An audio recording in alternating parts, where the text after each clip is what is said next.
everybody. Happy Friday to you. It's great to have you join us. Thank you so much.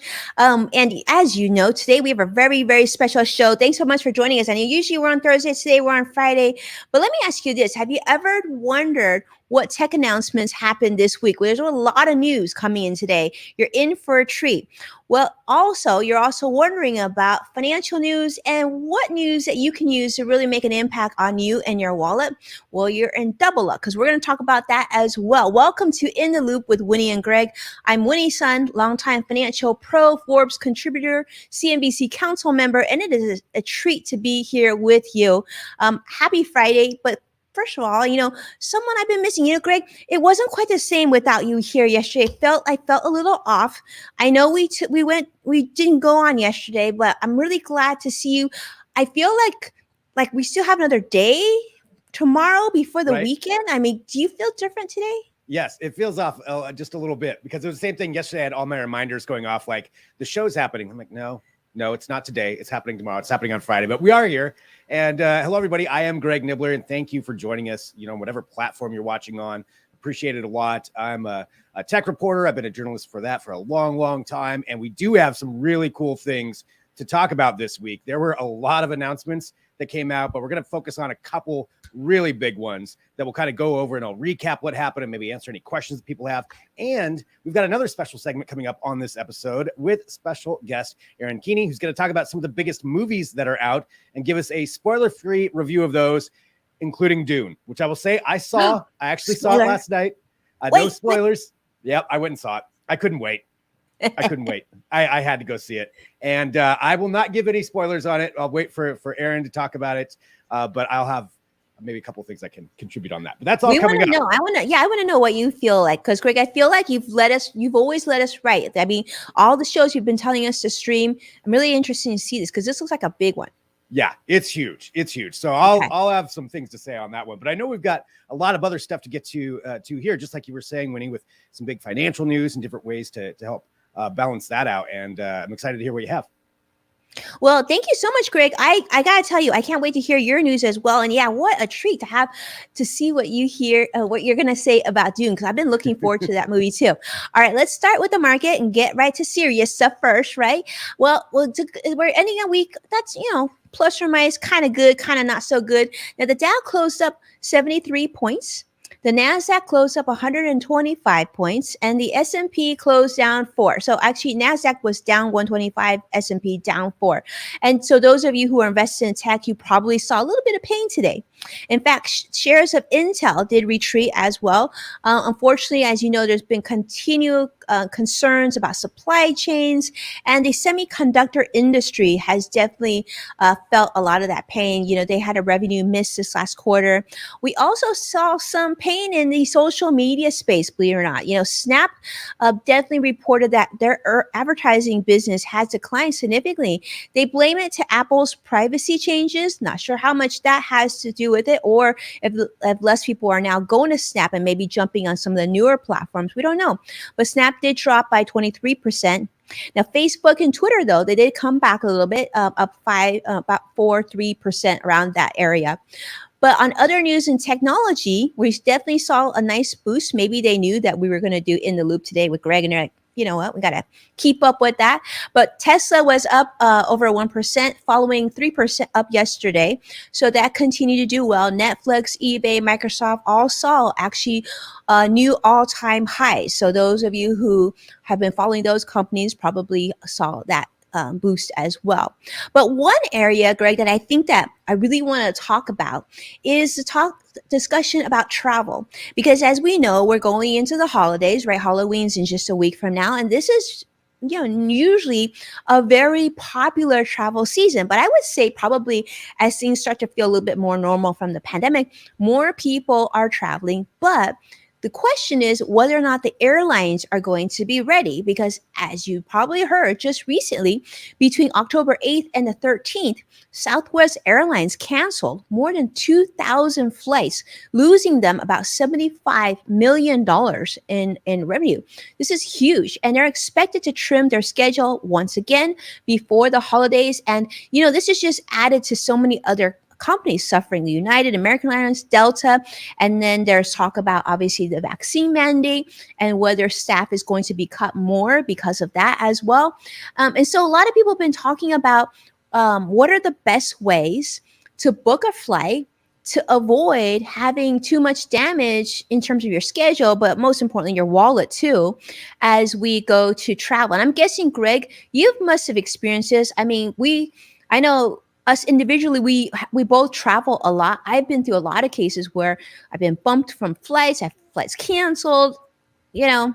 Yeah. Has that happened to you? Yeah, I've definitely had that happen. I've been fortunate here with these recent cancellations that I haven't had to endure anything. I actually I know there's a whole other airline, SkyWest, which just canceled a bunch of flights over the last couple of days too. So it's really hitting a lot of people when that happens. And it's unfortunate because, a lot of times there may not be another solution that can happen right away. So it is, it doesn't mean there's just another airline you can go hop on their flight. Like you may be completely out of luck and you're just kind of stuck there. And it's very frustrating, and Absolutely. like you said, you want to make sure that financially you get your money back or some kind of restitution for what's going on, especially if you can't make the flight. So that's a lot of things to consider. Yeah, there's other things to consider. And I'm going to give you some tips on how to do and just how to navigate that because it's a big issue. But before I do that, let's say hello because we see a lot of friends here. Let's see. We see Robin Stevens joining us from LinkedIn Live. It's wonderful to see you. Modern Mom, thanks so much for being here. We see Charles joining us from LinkedIn Live saying hello to you, Greg. Hello. So wonderful. Thank you, everybody, for being here with us. All right. So let me tell you, if you're going to be flying around the holidays or just in general, there's a lot of things you want to be paying attention to. Now, let me tell you, full disclosure, prior to the pandemic, I was almost in a plane pretty much every month. So I felt like a lot of these come from just experience, but I also did a lot of research for you because I wanted to make sure to get you prepared as we go to this time. And Greg's absolutely right. Like what we're seeing at I think it's SkyWest, but they actually do a lot of the small regional flights for a lot of the big airlines. So here's what I would say. The first thing you want to do before booking your flight is obviously doing your research. And one of the best things that we usually do is go to like Google Flights or whatnot to find our airlines of choice, our flights of choice. But you also want to look because a lot of the airlines now will report the percentage chance of your flight leaving on time. I know American Airlines does it. You can see it on a lot of websites. So do your research because if prior you're seeing low numbers, that might be a flight that often gets canceled. You want to be careful about that. The other thing they're recommending too, of course, is deciding when you fly. If you can, of course, book a nonstop flight whenever possible. And you want to fly on non-peak days if you can, like a Tuesday or a Wednesday. And of course, choose a morning departure because if your flight gets canceled and it's a morning departure, there's a very good chance there'll be another flight that you can jump on. And according to AirHelp, the fewest flight cancellations actually occur between 6 a.m. and 11:59 a.m. So just right before lunchtime. So if you can book those morning flights, that actually helps a lot. The other thing you want to do is obviously check your flights a few days prior to your trip. This will give you indication if they've been having problems with, weather or other operational issues. You can check on websites such as FlightAware or Flight Tracker or TripIt Pro. Those are some ones that I've actually used. And I'm sure there's ones that you may use. And if you do, and this has happened to you, definitely jump in comments and let us know because we love to hear from you as well. But also pay attention to cancellation policies. Believe it or not, there are some wonderful airlines right now that are being really, really flexible with their cancellation policy. So we know Southwest historically has been, but a lot of the big traditional airlines are as well because of the COVID-19 scares. A lot of people are saying, okay, we'll let you change your flight. They might not let you have a full refund, but they'll give you flexibility to rebook. So what you're looking for is that timeline. Are they going to give you a 1-year time frame to rebook, or is it actually going to be more open-ended? So that would be helpful. The other thing that I would recommend too, of course, to make sure you get to keep your trip in ideally, but also if you can keep your money, that'd be great. Try to book flights that have a lot of flights, right? So this isn't the time, especially on the holidays, to book where, you know, some of the smaller airlines might only fly this route maybe once or twice a day. That's probably not the place you want to go, because that could cause problems. Some of these discount airlines, they don't even have partner airlines, or they might not even book you on another competing airline's flight if their flight gets canceled. And that's important, because I remember once I was in Hawaii and I got to the airline with my family. The flight was canceled, but they immediately put us on another large airline. It was great. We actually got vouchers, which is key. Make sure you ask for those vouchers, and then you can get back, you know, on your flight. Now, the other thing is, what happens if you're at the airport and maybe you're nowhere close to home? Could be an international flight, could be domestic flight. What do? Right? Your flight gets canceled. Now, common misconception is whenever that happens, people actually rush in line to try and rebook their flight in person. So there'll be attendant, and you'll go to the desk, right? That's where you usually get your tickets and whatnot. Everybody will rush. So that's good. You should still go ahead and follow and try and get in that line. Now, if you have, you know, the higher level class airlines, you want to make sure you go if you have first class or business class, go to that line instead of the regular line. But if you go in the regular line, as soon as you're in line, pick up your phone and start making a phone call. So call the airline desk at the same time that you're in line.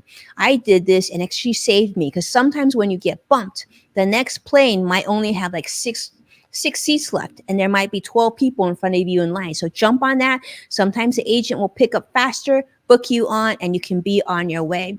The second thing is, if you're flying with someone else, right? Let's say you have another person in your party, have that person jump on the website and go on online chat feature too. So that way you've got all of your bases covered. That's really key. The other thing you want to do is just take a look at, you know, if you get stuck somewhere, or if it's a really long flight and, you know, there just aren't a lot of options, try to look for something with a little bit longer of a layover, especially on those international flights. That gives you a better chance of being rebooked if there's a delay. There are some, actually, you know, Sadiq, I was thinking about you when I was doing this research, but there are some really nice airlines, such as a Turkish airline, Turkish Airlines. They actually let you have a overnight 20-hour layover. So if that's an option, that might even be something fun. You can actually take a look at other destinations while you're, you know, being bumped or being changed. So it gives you some options. But definitely the other thing I would do is just check around. If you're doing a connection, check what the closest hotels are in your area, and have these phone numbers, like your airline phone number, have them pre-programmed into your phone before you even board that plane. So in case something happens, you literally got to hit one button and you're in business, and you can get things moving as soon as you can. So hopefully that's helpful. But those are a few, and I'm going to work on a longer list and put together an article very soon. But I thought that would be helpful. What do you think, Greg? Any of those that you didn't know? Yeah, I mean, that's actually really helpful, because I'm realizing now, for all the travel that I've been doing, I'm not really prepared for that kind of situation. And those websites that you mentioned are great. I'll definitely be checking those out. I've got a flight actually coming up in a couple of weeks, so I'll make sure to follow along with that. And the whole idea too of taking a look at what the hotels are nearby, like if you do get a layover, that's a great idea. I've had that happen to me before, just especially coming into winter with weather. You never know. You know, the Portland airport, which is the one that I fly out of, has been iced over before, and so they cancel flights even coming back in. So knowing if I'm going to be stuck somewhere, what some options are, that's really, really great thinking. This is a good list. I like this. Thank you. Especially if you're going somewhere where you have family or friends, or if, you know, sometimes what I'll try to do is, if I have a layover, I try to pick a layover that I know I have friends or family in that layover city. Nice. So worst case, you know, especially now, like it's kind of hard. Like travel scene is crazy. Like a lot of hotels are actually really booked too. Yeah. It's pretty wild out there right now. And plus, I mean, car rentals are back now. That was a whole issue for a while too. But it seems like that's evened out a little bit. But yeah, it's a crazy time anyway. But yeah, traveling is as people are doing it more, and now with all the cancellations, definitely need to be a little more careful on planning ahead. Yeah, but you know, it's still so much fun. So sometimes a little pain, just so we can get to our destination.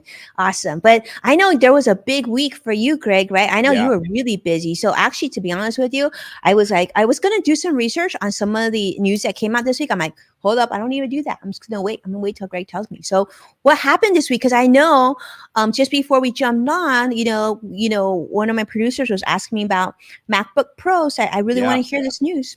Yeah, I mean, it's been a big week for tech, especially because you had the heavy hitters, mainly Apple and Google with back-to-back events, which is pretty rare that happens, where it's just one right after the other. So it was huge, and it started off on Monday with Apple with their big announcement for their new MacBook Pros. So this is huge. Yeah, this is the first kind of full redesign they've done in a few years. Like 2016 was the last time they did a full redesign of them, and they've definitely made some changes to them. So I guess to start off, you have a couple of different ones. You got a 14-inch and a 16-inch, and you've got two different chips. Now, the M1 chip is what they came out with just last year, and that's their own chip. You now have an M1 Pro and an M1 Max. And what that means is it just depends on what you want to do with your laptop, but it's faster, better. It can handle graphics better. It can handle processing better. So all of that stuff that you want in a laptop that you want it to do, especially if you're really taxing it with a lot of programs, those should be better.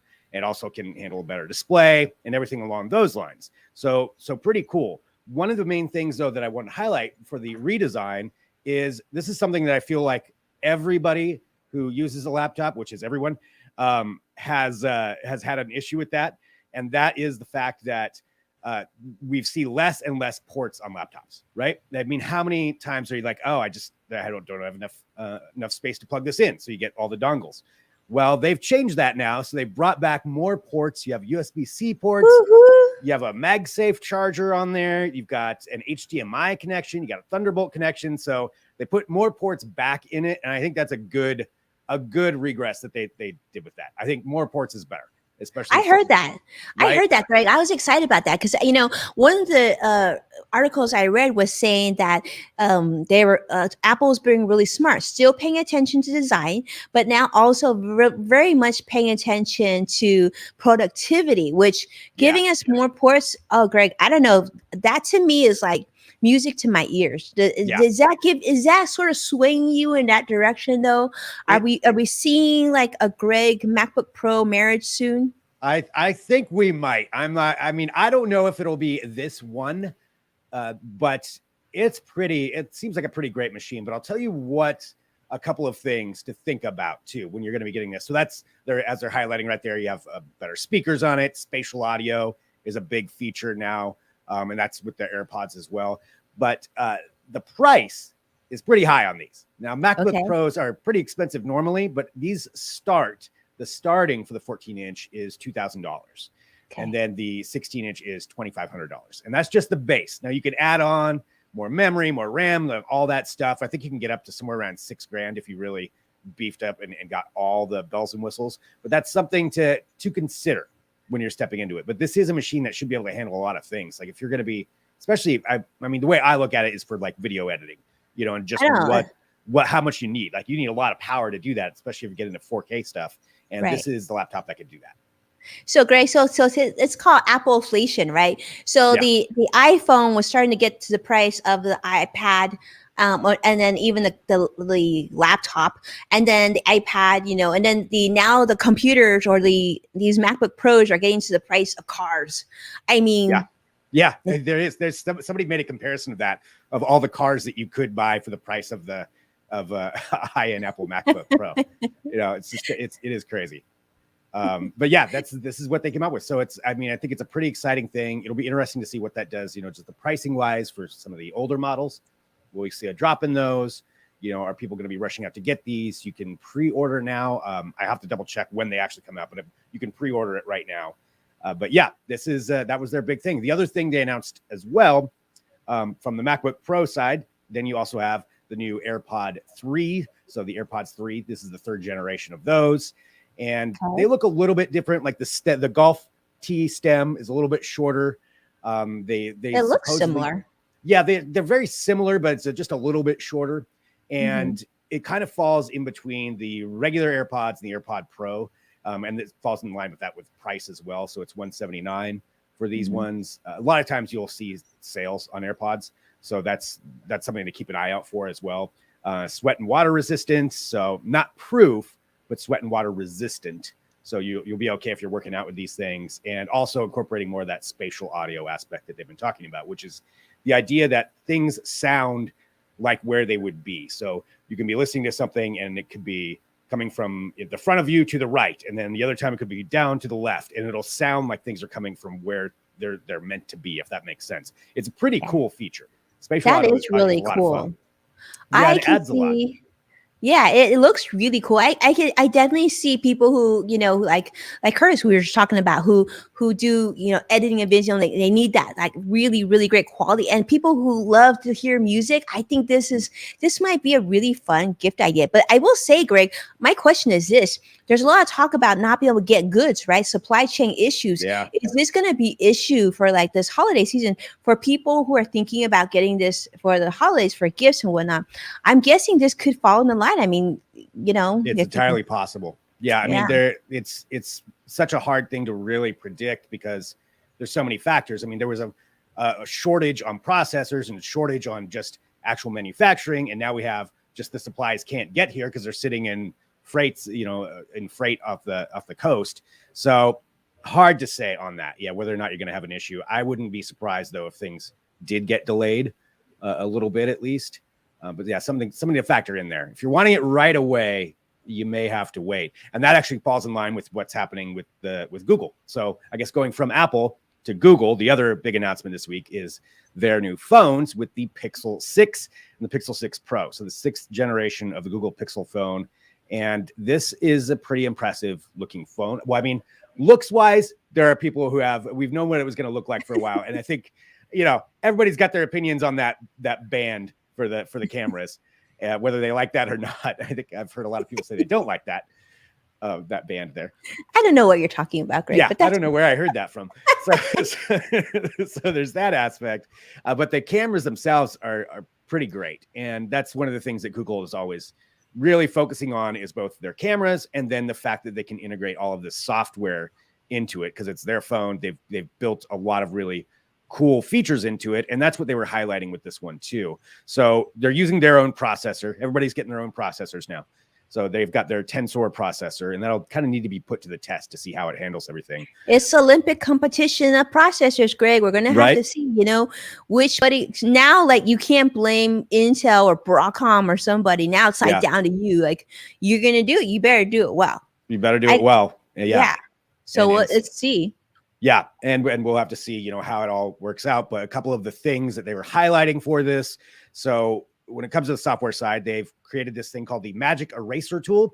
So if you take a picture, I mean, I don't know how many times this has happened to you, but it certainly has happened to me, where you have somebody photobombing on purpose or not in the background of the same picture and you want to remove them from it.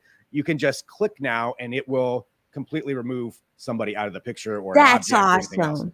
Yeah. So you got that. That's kind of a cool one that you're deleted. Yeah. Yeah. I mean, I don't know what that's going to be for a lot of people's exes who are now going to not be in pictures. That's true. So then, Greg, like, could you load other photos that you took? So I guess you couldn't. It had to be a picture you take from this phone, right? Because they're saying you can do it with other photos as well. So really, it may kind of depend on what you've got, on picture by picture. But yeah, they're saying there's going to be something that you can use for other things. And also an anti-blur function as well. So if you get something that's blurry, it's actually taking multiple photos so they can piece it together and get rid of the blur. It's like at the same time it's taking these pictures. That's it, Greg. Yeah, that's it, Greg. I just feel like we need to. I feel like we're gonna have to be on Team Greg now. We're gonna have to have two phones. Yeah, right. I know. I kind of want the Pixel 6, and it's priced really aggressively too. So for a high-end phone, this is pretty cheap. It's at $599 for the Pixel 6, and the Pro is $899. I think I have that right. Yeah, $899. So that's actually pretty. I mean, it's a lot less than the high-end iPhone or Samsung, which is really what they're going after, or OnePlus. So they're trying to get people into this Pixel universe. And they're trying to, but we just got Sadiq.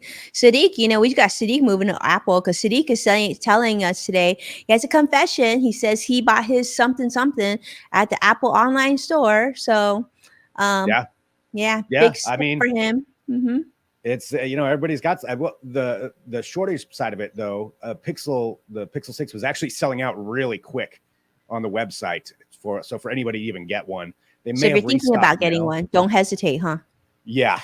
It's there could be some supply issues on that end, so we'll have to see. But that's what we had. I mean, it's just such a cool week for all this tech and all this new stuff coming out. Okay, but Greg, so now you've seen the phones. Like, are you any closer to making your phone decision here?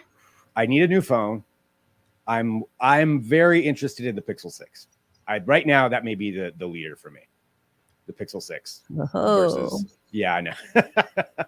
I know, despite the look, I like what it can do, and as long as I have a good case for it so I don't smash the you're not going to see the outside anyway. It's a function. That's so true. It is a function. Very, very cool, Greg. Thank you. Yeah. So if anybody has any questions on that, feel free to get a hold of me too.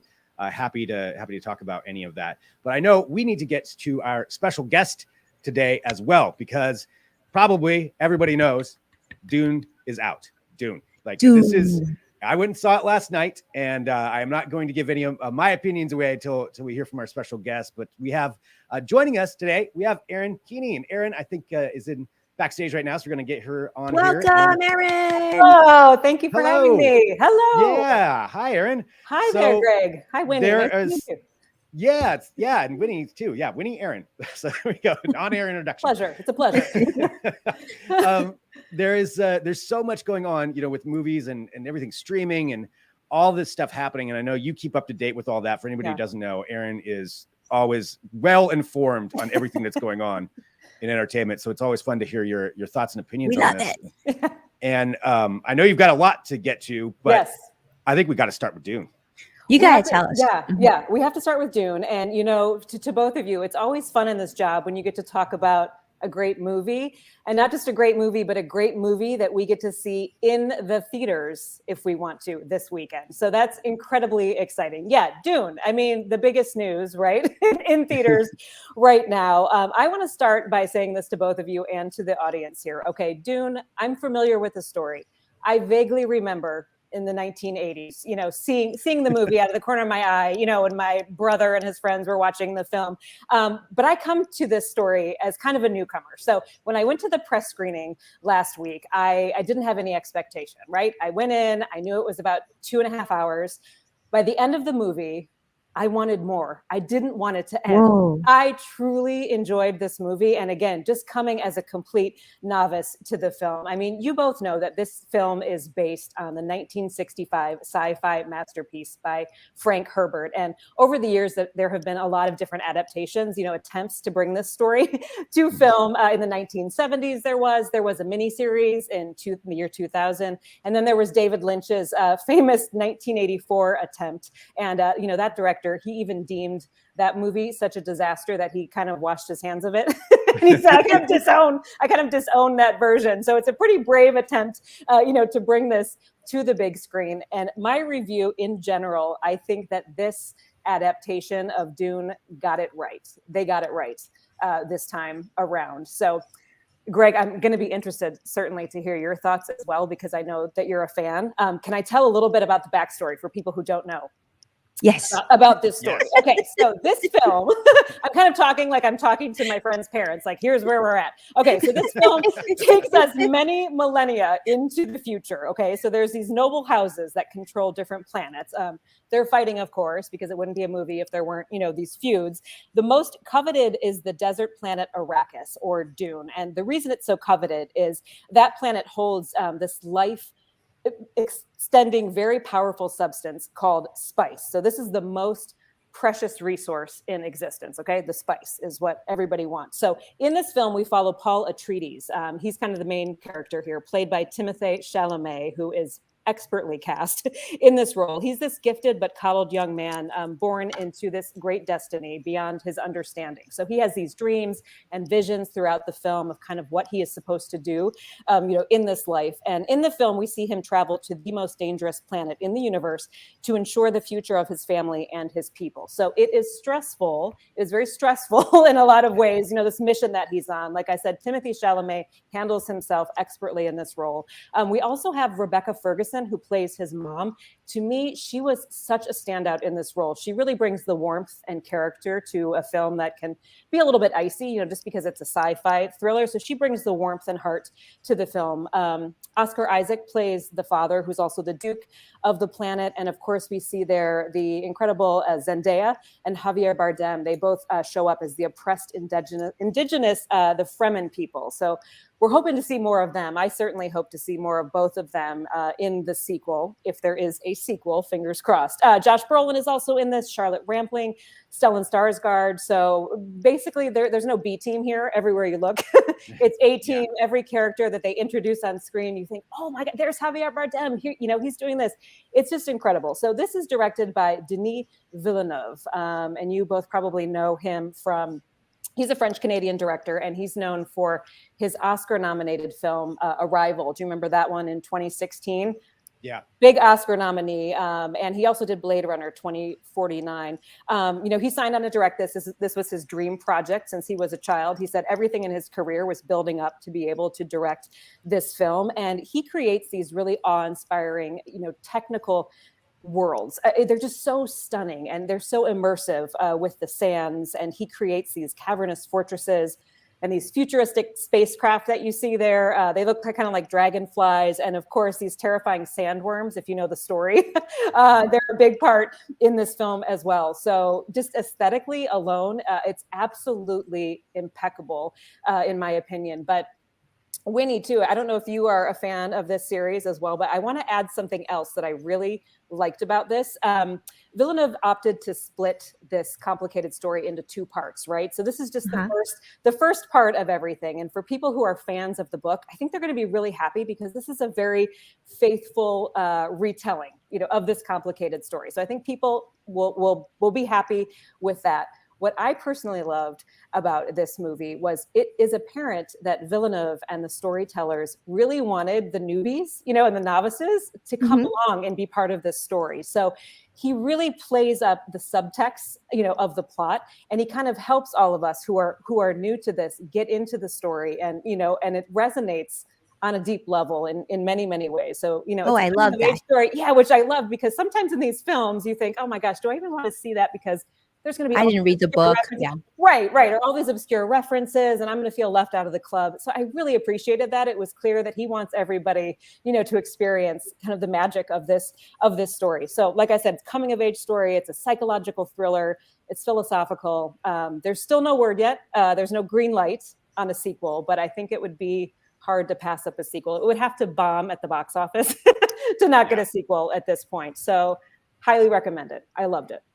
I love it. And I love how I think they rated it really nicely too. It's PG-13. Yeah. So it's going to give a much broader audience. I think a lot of people will be able to see it. Yeah, absolutely.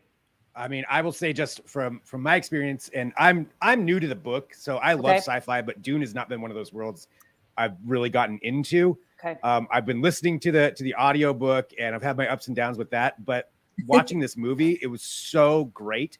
And it actually does follow along with the book really well. But like you said, it brings people in. Like you don't have to guess, what this means or what they're talking about. They'll lay it out for you and explain, what it is. So you don't feel like you're missing out on something. It's such a good movie. I really liked it. Like, I'm going to watch it again. Now that I saw it in the theater, I'm going to watch it streaming this weekend again. Yeah. Like, it's that good. Absolutely. When's it going to stream? It's streaming on HBO right now. Max. Yeah, I was going to add that. It's streaming also on HBO Max. And like I said, you want to see this on the biggest screen possible. I know for everyone that's not possible, right, to get into theaters right now. So just go, if you want, to your friend's house or someone that has a big screen, if you're going to watch it on HBO Max, but just get it on, don't watch this on your phone. Don't stream this on your phone. Yeah. Watch it on the biggest screen possible. I mean, this was shot all around Abu Dhabi and Jordan. But this is an interesting fact that I found. So Frank Herbert, who wrote this story in 1965, he's actually a Tacoma, Washington native, and he was inspired. The sand dunes were inspired by the Oregon coast. So a little regional trivia for you there. Nice. So but they were shot all over Abu Dhabi and Jordan, which was really cool. So also I want to add, and Greg knows this, I'm a movie score lover. Hans Zimmer, the always impeccable, composer, does the score for this. So if anything, you can just get swept away. If not by the sand dunes, by his beautiful music. Amazing. Yeah. How exciting. Yes. Cannot recommend it enough. on I my know. end. Yeah, Yeah. definitely something to watch this weekend. I love it. Thank you so much. Yes, of course. Yeah, and I know there was one other, or at least one other one too, that Yeah. you wanted to bring up too, Yeah. that I know a lot of people are talking about. Okay, so here's another one. It's very, a very different vibe, a very different feel, but we're also going to get Timothy Chalamet in this one. This is a Wes Anderson's latest film. Are you both fans of Wes Anderson? You know his movies? I am. Yeah. I like Wes. Yeah. It's a very particular humor and style, which I just adore Wes Anderson, and this one does not fall short. I would say this is the most Wes Anderson-y movie of the Wes Anderson movies. So this is his 10th feature film, if there is such a thing. So if you're not in the mood for that, don't go see this movie. But this is called The French Dispatch. And like I said, it's his 10th feature film. And this is what he calls a love letter to journalists. So this particular film was inspired by the director's lifelong love of the New Yorker, and imagining all of the correspondents kind of all around the world and reporting, filing their stories for the edition. So I love it. Yeah, so we're taken to this little French town. It's called Ennui-sur-Blaze. It's a little French bureau of a Liberty, Kansas newspaper, right? So it takes us to this very obscure place, and we're following all the journalists as they cover their stories for the final issue. So there are 3 different tales that we follow with the characters. You see some of them there. One of the stories follows an imprisoned artist, Benicio del Toro, and involved in this scandal, this art scandal. The second one is the rebellion of a 1960s Paris and the youth in Paris. This is where Timothy Chalamet and Frances McDormand star in this. And then a tale of a child kidnapping and a wizard chef. So those are the 3 stories that we follow. What's great here is Bill Murray, plays the stern editor of the paper. And so his funeral in the beginning of the movie kind of frames the publication of the magazine's final issue. So we're following this is it. Bill Murray, the editor, has passed. Here are the 3 final stories of this edition. So this is Bill Murray's 9th collaboration with Wes Anderson. Oh, wow. So they just kind of have a shorthand. And Bill Murray says, you probably know this. I'm looking at the phone here on this footage, and Bill Murray doesn't have an agent. You probably know this. There's a 1-800 number. If a director wants to hire Bill Murray, they leave a message at this 1-800 number, and Bill Murray decides if he's going to call them back or not. He says he always takes Wes Anderson's call. He always calls him back to do his movie. So anyway, so we have Bill Murray. Yeah. And the film also stars this ensemble cast that appears in a lot of Wes Anderson movies. Like I said, Timothy Chalamet, Benicio del Toro, Tilda Swinton, James Wright, Frances McDormand, Owen Wilson. So just an incredible cast here. I am a fan of this movie. Like I said, Wes Anderson has 10 feature films. This would rank in the top half for me of the 10. Really? It's not my favorite. It's not my favorite of the Wes Anderson, but it would be ranked in my top 5 of the Wes Anderson films. It's just whimsical and eccentric, and it's just a lot of fun. I mean, it's very charming, very, very charming, and I appreciate his eye for detail. So if you know his movies, they're kind of in sketches, and they feel like you're looking at a diorama from when you were in school and kids would bring a diorama for a book report. So all those little details, which I really like. So yeah, it's charming and it's a lot of fun. Highly recommend this one. Yeah. This is a good going into the holiday movie, I feel like. This looks really fun. Yeah, it's really whimsical. I do want to add, though, that we were talking about kids. This one is rated R. So this one is for the adults. Don't bring your kids to this one unless you want them to see this. And it's a little shorter than Dune, though. It's a runtime of an hour, 43 minutes. And this one, though, is only in theaters. So no streaming info on that one yet. But The French Dispatch. Yeah. Very cool. Thank you so much. Yeah, of course. Yeah, that sounds fun. Thank you so much, Erin. Yeah, because we also stream to Modern Moms. We do know we have a big family community on the show too. So that's great to know. So one for the kids, one for everybody, and then one for, the adults. Really fun. Absolutely. I don't know if I have any more time. I have a couple more mentions, but if we need to go, we need to go. Those are the 2 important things to watch. What are the quick mentions? Quick mentions. Okay, so Winnie, Ron's Gone Wrong. That's another one in theaters for the kids. An awkward kid. He's socially awkward. He gets a robot. That's his new best friend. Of course, the robot malfunctions, so it's hilarious. There's like hijinks, hilarity. That's a great one for the kids. Ron's Gone Wrong in theaters. The second one. Oh, this is so cute. Look at how cute this is. We got to check it out. I know. I love the animated film. Now, this is in the theater. Is it streaming or is it just in the theaters? This one is not streaming yet. This was in theaters only. So if you want to get out to the theaters and you can't see Dune or French Dispatch, Ron's Gone Wrong is the one you want to take a look at. A second thing to stream, I have 3 other things here. One is on Apple TV Plus. The next one, it's a new sci-fi drama. This is starring Sam Neill. Do you remember him from Jurassic Park back in the day? So this is like an alien invasion story with a little bit of a twist. So this one's on Apple TV Plus. Again, it's called Invasion. It premieres tonight. They dropped the first episode, and there will be 7 more episodes of this. So this is a hostile invasion. And what's different about this is we get to see the story from perspectives from all around the world. So it's going to be a really interesting, unique, character-driven one. Invasion, Apple TV Plus. If you're a fan of Curb Your Enthusiasm, season 11 is streaming on HBO Max. Yeah, this week I have a little catching up to do. I'm like, season 11, how did we get there? But that one's HBO Max starting tonight.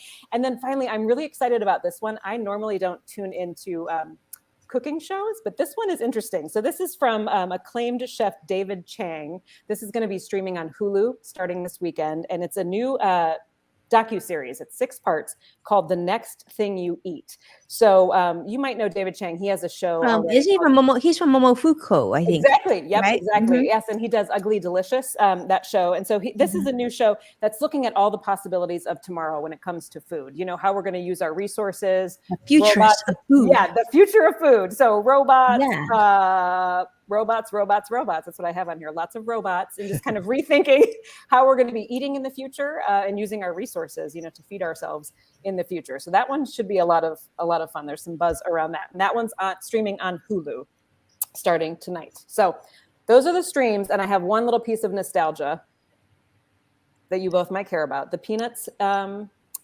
comic strip.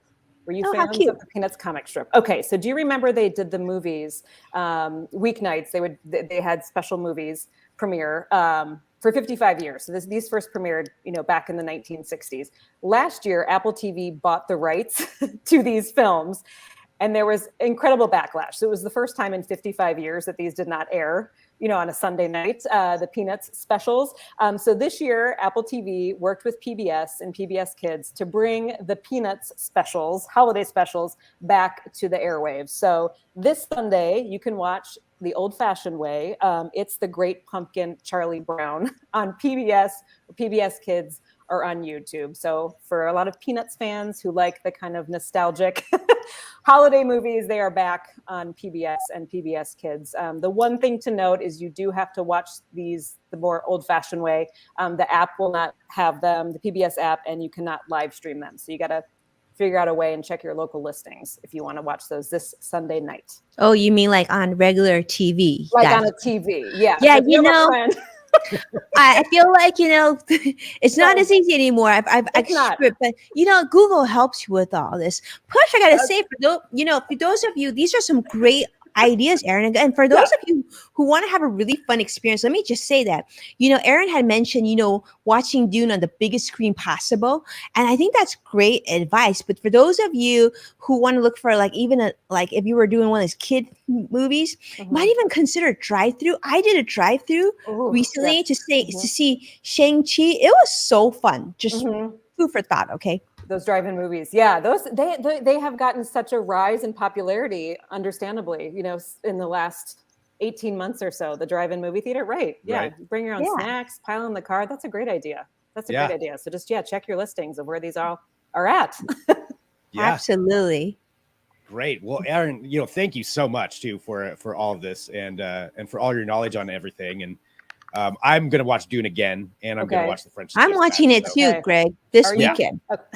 Yeah, absolutely. I want to hear what you think about it too, Winnie. Like, definitely. We gotta talk about it. Cross-X Fighter. Josh was saying such a great movie. I think Josh. And he's saying he remembers The Great Pumpkin, Charlie Brown. Thank you all so much. And actually, if you watch any of the movies that Aaron has talked about today, definitely let us know because, you know, sometimes you get busy and you fall track. This is awesome. Greg, you're gonna watch Dune again? Yes, I'm definitely watching it again. Yeah, I may watch it again tonight. It's that's a definite. I know I missed some stuff. Like there's so much going on. Like I for sure will. Well, Aaron, thank you very, very much for joining us today too, and getting your knowledge on everything. And is there anywhere that we should send people to follow along with everything that you review? Always on my Instagram. So it's Aaron Marie Keeney.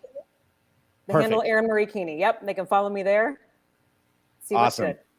I'll Great. make sure to do that right after. Mhm. Yep, indeed. All right, Erin. Well, thank you very much. Thanks to you both. Have a great weekend. Have You a too. wonderful weekend. Bye-bye. So that's a That lot was to fun, think about Greg. right there. Yeah, right. That's Yeah, some- I mean, I got something to watch now. So yeah, Yep. yeah, definitely some cool things to watch. And I know that we do that too. Usually, once a month here on the show, we'll talk about some different things to watch that maybe we recommend or maybe people don't know about. So I always like to hear what other people are watching because, like you mentioned, sometimes it's easy to forget or miss something. There's so much out there right now that if anybody has recommendations, please let us know. On whatever platform you're watching on, or hit us up in our chats or direct message or whatever. I always like to know what the recommendations are that everybody has. So well, Sadiq's watching 194. 194. Okay, I did not know what 194 was. I don't know what that is. He's talking about the different versions of Dune. Oh, I think. there I think was that's one what in that a is.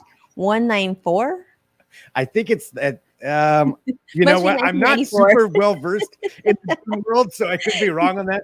I Must think be the 1994. 1984 version. Yeah, the 1984 Yeah. one. Yeah, That yeah, makes yeah. There we go. See, I'll get called out by Dune fans if I start saying too much. My knowledge is not the best about it, but the movie is great. So It looks awesome. I mean, both those movies look like fun, Greg, because I love the second one too. Because the second one had look at that star-studded team, right? That's impressive. I always love to see the best actors and what movies they make. Oh yeah, the acting is really, really good in it. I mean, it's Mhm. pretty incredible. So definitely something Yeah. to watch right there. But I do love that. I love that we can go see Dune this weekend. I mean, and I love Dune giving us the option going in the theater or watching at home. Super convenient. Yeah, and there's a few more coming out on HBO Max that are going to be that way too. The new Matrix movie is going to be the same thing in theaters and streaming at the same time. And there's a couple more coming out throughout the end of the year too that they've got left that'll be like that. So it's kind of a unique opportunity. I don't think they're doing that next year. I believe it's just for this year, and then it goes back to theater only. For We'll some of take these it. releases. 1 Yeah. year. Really Exactly. good. Exactly. Well, yeah, I think we've covered a lot of ground here in this show. We in this did. show so far. Yeah. Yeah. And it's Friday. So you know what that It means, is. right? It is. Yep. We got to call it a wrap because it's Yep. time to get the off work party started.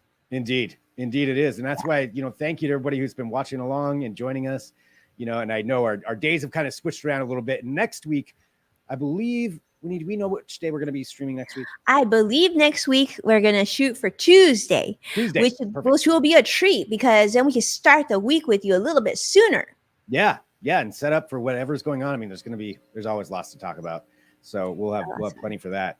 And, everybody hit subscribe, whatever platform you're watching on, and share the show if you can, and send us any comments or questions or anything you want. It's always great talking to everybody and being here on the show with Winnie and just doing this show. And it is Friday, so everybody have a good weekend. Winnie, you have a good weekend. Thank you. And then do me a favor, for those of you who are watching, put a comment. We would like to know, what are you doing this weekend?